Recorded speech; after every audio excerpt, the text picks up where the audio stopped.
Je vais vous parler, donc on est 3 à intervenir ce matin, moi je vais vous parler surtout des sources d'incertitude, et puis mes collègues vous parleront un petit peu après comment est-ce qu'on prend en compte cette incertitude. Donc c'est une introduction très générale dans laquelle je vais vous présenter deux grandes idées. Quelles sont les sources d'incertitude en sciences, et puis plus particulièrement, pourquoi est-ce qu'il y a des sources d'incertitude qui sont liées au fait de travailler sur du biologique. D'accord ? Alors, première source d'incertitude, c'est simplement les trous dans les connaissances. Donc un exemple ici qui est pris sur simplement ce qu'on connaît de la biodiversité. Ici, vous avez la biodiversité marine, la biodiversité non marine. Et ce qu'on connaît, ce sont les espèces qui sont décrites. Donc à peu près un peu plus de 200 000 espèces dans le milieu marin, 1 500 000 espèces dans le milieu non marin. Et donc ça veut dire qu'on a un nombre d'espèces qui sont non décrites. D'accord ? On a des estimations ici, on reviendra là-dessus. Mais le nombre d'espèces totales, c'est quelque chose qui n'est pas vraiment connu. C'est quelque chose qu'il faut estimer. Sur ce schéma apparaît aussi le fait que, alors ça c'est quelque chose qui est dans la littérature, que les espèces marines, ici, seraient moins en danger, on parle ici de biologie de conservation, que les espèces non marines.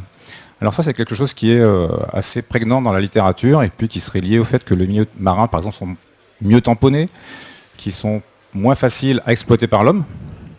Mais si vous regardez un petit peu la relation entre le degré de connaissance des différents taxons et leur degré comment on appelle ça, les catégories de l'UICN, c'est-à-dire les listes rouges, eh bien vous voyez que quand vous regardez les taxons dans lesquels on a de très bonnes connaissances, en fait, il n'y a pas de différence entre le milieu marin et le milieu non marin. On a des différences seulement pour les taxons dans lesquels très peu d'espèces ont été regardées. Donc là, on a aussi un problème de différence dans le degré de connaissance qui peut expliquer pourquoi on a ces différences au milieu marin et non marin, et pas forcément des problèmes qui seraient liés au fait qu'on soit dans le milieu marin ou dans le milieu non marin. Alors un deuxième problème en science, mais qui dépasse largement la science, sont les problèmes de langage. Et là je prends un exemple très simple, ce sont les problèmes de synonymie.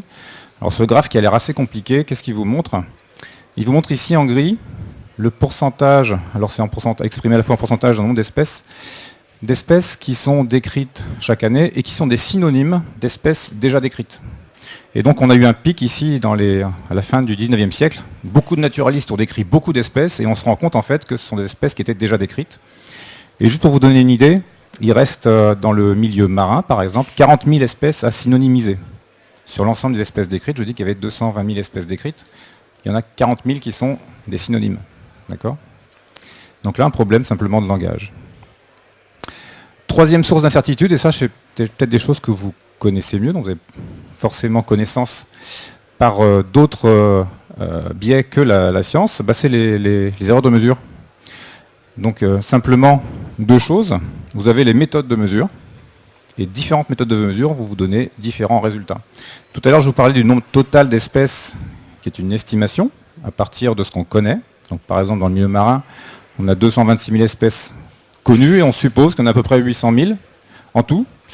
En fait, ce chiffre, qui était dans un article publié dans Current Biology, il est tiré d'une méthode, qui est celle-ci. Alors je ne veux pas vous faire le détail des méthodes ici. Et vous voyez que dans un autre papier, ils ont comparé différentes méthodes, et selon les méthodes, eh bien, le nombre d'espèces totales dans le milieu marin, il est plutôt autour de 500 000 ou plutôt autour de 800 000. Donc là, on a une certitude simplement qui est liée à la méthode qu'on utilise pour faire la mesure. Les erreurs de mesure, c'est aussi simplement lié à l'instrument. Vous prenez un poisson, vous le mesurez une fois, et puis vous refaites la manip plusieurs fois. Même si c'est vous qui le faites plusieurs fois. Après, quand vous changez d'observateur, vous allez aussi avoir de la variabilité. Quand vous faites ces mesures plusieurs fois, vous n'allez jamais mesurer deux fois exactement la même chose. Donc ça, c'est lié aux instruments qu'on utilise, et ça va induire deux problèmes, deux sortes d'incertitudes, qui sont bien caractérisées en statistique. Vous avez à la fois ce qu'on appelle le bruit et le biais. Alors ce que j'ai mis en rouge ici, c'est la valeur que vous cherchez à mesurer. D'accord ? Et en bleu, les points qui sont en bleu autour, ce sont les mesures que vous réalisez. Alors, le bruit, c'est quoi ? C'est le fait que les mesures réalisées vont être plus ou moins éloignées de la grandeur réelle. D'accord ? Donc plus de bruit, c'est plus d'étalement des mesures. Le biais, c'est quoi ? C'est le fait que vos mesures soient centrées sur la mesure la grandeur réelle qui est à mesurer. Donc si vous n'avez pas de biais, toutes les mesures réalisées sont autour de la valeur réelle. Et ici, vous avez un fort biais, les mesures réalisées sont carrément à côté de la vraie mesure à réaliser. D'accord ? Donc deux notions importantes, bruit et biais, qui sont prises en compte notamment dans les modèles statistiques. Et je pense que vous entendrez de nouveau parler un petit peu plus tard par Étienne ou Patrick. Alors la quatrième source d'incertitude, c'est simplement le rôle du hasard dans les processus biologiques. Alors ça c'est un thème qui, c'est pour ça que j'avais répondu assez facilement à l'invitation du CRESEB, parce que c'est un thème qui m'avait interloqué depuis un moment. Moi j'ai pas mal travaillé en biologie de l'évolution. Et j'étais assez d'accord avec ce qui est écrit dans cet article, paru en 2008. Les problèmes conceptuels que les étudiants rencontrent en biologie de l'évolution trouvent leur origine dans une cause commune, une mécompréhension fondamentale des processus aléatoires. Et déjà à l'époque, en fait, j'avais monté une conférence grand public qui était sur le thème du rôle du hasard dans l'évolution. Et c'est un petit peu de ça dont je vais vous parler, mais très rapidement aujourd'hui. En prenant deux exemples. Ça, c'est tiré d'un article dont je suis co-auteur avec des collègues. Et alors, je ne sais pas si vous connaissez un peu comment fonctionne la science. Vous produisez des données, vous analysez les données, vous les interprétez et vous écrivez des articles que vous envoyez à des revues spécialisées. Et quand vous envoyez à une revue spécialisée, on va appeler ça ici une corrélation, avec un nuage de points, vous voyez le nuage de points ici, avec un tel étalement, et ben vous avez des experts qui vous renvoient le papier en disant votre corrélation elle est ridicule, il n'y a aucun sens biologique là-dedans. Alors on a démontré à cet expert qu'il avait tort. Juste pour revenir ici sur les chiffres, R carré, je ne sais pas si vous savez ce que ça veut dire, R carré, c'est un petit peu la mesure de corrélation ici entre les deux grandeurs. Ici vous avez une distance génétique et là des distances géographiques. Donc qu'est-ce qu'on mesure en fait? On regarde si les distances génétiques ici entre des individus augmentent avec les distances géographiques entre ces individus. Et on a une pente qui est positive. Si vous faites un test statistique, cette relation est significative. Mais le pourcentage de variation expliqué, la corrélation, elle est ridicule. Ici, on est à 1 pour 1000. Alors pourquoi ça a du sens biologique? Ça, c'est la diapo la plus technique que je vous présentais ce matin. Mais elle vous concerne tous, donc vous devriez être capable de comprendre. On va parler de vos parents, et puis de vous.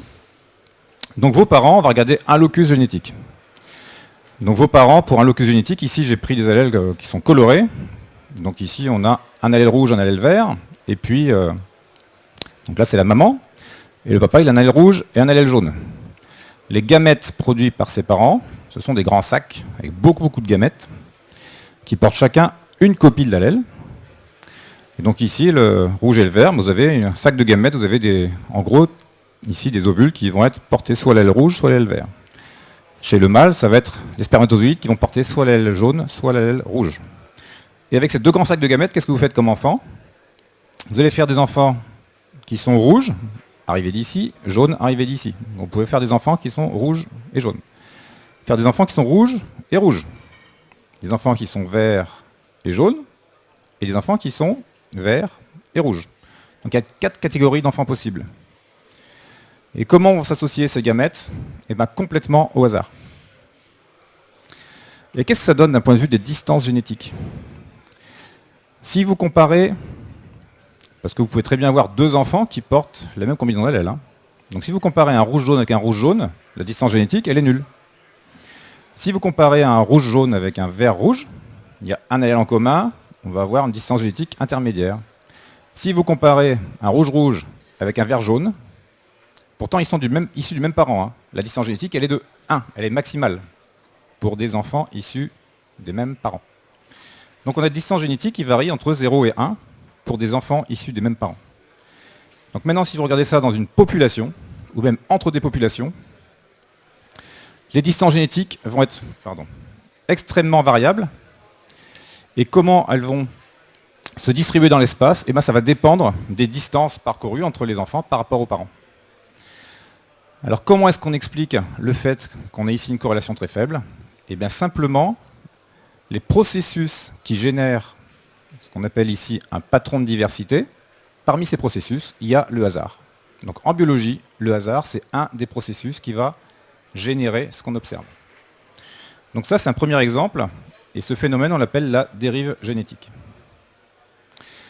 Deuxième exemple, alors quand je préparais cette conférence à l'époque sur le rôle du hasard dans l'évolution, j'étais tombé sur cet article dans le Monde diplomatique qui m'avait un peu fait sursauter. Une étude, je vous lis, une étude néerlandaise portant sur 1500 personnes infectées par le VIH montrait en 2003 que des résistances apparaissaient pour chaque classe de traitement avant même leur application. Les personnes étaient porteuses de souches déjà résistantes. Donc pour un biologiste de l'évolution, ceci n'a aucun sens. Absolument aucun sens. Je vais essayer de vous le démontrer. Imaginez un brochet dans une rivière avec plein de petits poissons, tout bleus. Qu'est-ce qui va se passer? Ils sont bleu foncé sur un fond bleu clair. Le brochet, il va assez facilement aller attraper les poissons. Tout à coup, une mutation arrive. Bon, la mutation, elle fait juste changer la forme de la queue des poissons. Ils sont toujours bleu foncé sur fond bleu clair. Il va continuer à les manger, pas de problème. Maintenant arrive une nouvelle mutation qui fait que ces poissons, en tout cas ici un poisson, il va devenir bleu clair. Qu'est-ce qui va se passer? Les bleus foncés vont être mangés et les bleus clairs vont envahir la population de petits poissons. D'accord? Maintenant, c'est le milieu qui change. Pas de bol. Les poissons qui étaient bleu clair et qui étaient adaptés à la prédation, ils ne sont plus adaptés parce que le milieu a changé. Alors évidemment, ce genre d'assertion qu'on peut lire ici dans un journal qui n'est pas un journal scientifique, évidemment, elle est fausse. Le fait qu'une mutation qui est confrontée à un environnement ait un effet positif ou négatif, c'est complètement fortuit. Et on ne peut pas dire à l'avance qu'une mutation va être bénéfique ou pas bénéfique. Ça va complètement dépendre de l'interaction entre cette mutation et l'environnement. Alors pour vous montrer encore un petit peu plus en quoi ça donne des choses aléatoires, un exemple qui est très connu en tout cas dans notre milieu. Vous avez sans doute entendu parler des îles Galapagos, qui ont été découvertes par Darwin, et puis dans lequel Darwin a décrit un certain nombre d'espèces, dont les fameux pinsons de Darwin. Ça fait à peu près une cinquantaine d'années que le couple Grant, Rosemary et j'ai oublié le nom de son mari, Grant, étudie les fameux pinsons de Darwin. Et ils ont regardé un petit peu l'évolution de ces pinsons sur des grandes séries temporelles. Ici, vous avez entre 1973 et l'année 2000.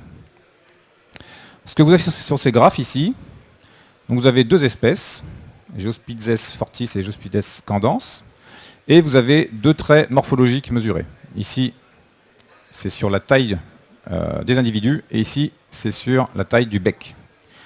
Peu importe, vous voyez que les quatre graphes se ressemblent, donc on va en choisir un en particulier. Qu'est-ce qui est montré sur ce graphe? C'est la force et la direction de la sélection chaque année. Qu'est-ce que vous voyez? Chaque année, la sélection naturelle, elle peut aller dans un sens négatif ou dans un sens positif, et son intensité va être très variable. Si bien que l'évolution à long terme dans ces espèces sur les îles Galapagos, ici, est complètement imprévisible. Pourquoi? Eh bien parce que chaque année, en fonction des conditions environnementales, le phénotype, et donc ce qui va constituer le phénotype des individus, c'est l'ensemble de leurs mutations, est confronté à des environnements qui varient. Et donc certaines mutations sont favorables à certains moments et défavorables à d'autres moments. Voilà, donc moi je vais m'arrêter là pour cette introduction très générale. Et donc juste pour vous rappeler ce qu'on a vu ensemble, c'est que les 4 grandes sources d'incertitude en science sont les trous dans les connaissances. Il y a des choses qu'on ne sait pas, tout simplement. Donc c'est pas la peine de poser les questions sur les... Enfin, je vous dis ça, c'est ironique. Ne nous posez pas des questions sur les choses qu'on ne sait pas. On n'aura pas de réponse. Les problèmes de langage, les erreurs de mesure et le rôle du hasard dans les processus biologiques. Voilà. Je vous remercie pour votre attention et je vais passer la parole à Étienne.